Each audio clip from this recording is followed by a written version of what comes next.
दात काढल्याने डोळ्याची नजर जाते, ही 100% फक्त गैरसमजूत आहे. आता ही गैरसमजूत काढणं तसं फार कठीण आहे. तर मी तुम्हाला थोडंसं विज्ञान समजावून सांगतो. हे विज्ञान असं आहे की ही जी नस आहे आपल्या दाताकडची, ही नस आणि डोळ्याची नस या वेगळ्या नस आहेत. त्यामुळे इथून इथं काही जात नाही. त्यानंतर इथं आपल्या डोळ्याच्या आणि त्याच्यामध्ये दोन गोष्टी आहेत. एक काही हाड आहे आणि ते हाड मोठं असतं, त्याच्यात दात असतात.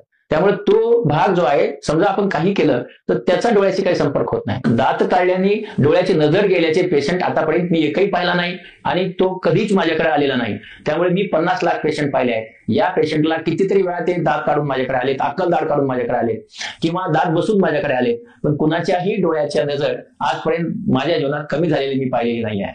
आणि म्हणून आपल्या सगळ्यांचे जे गैरसमज आहे ते दूर करून घ्या आणि दाताची ट्रीटमेंट अगदी फ्रीली करा. म्हणजे दाताच्या ट्रीटमेंट डोळ्याचा काही परिणाम होतो असं डोक्यात मनामध्ये म्हणजे कसल्याही प्रकारचे किंतु परंतु आणू नका आणि आपण दाताची ट्रीटमेंट करून घ्या. दाताची ट्रीटमेंट करून घेणे हे दात वेगळा विषय आहे आणि डोळा वेगळा विषय आहे.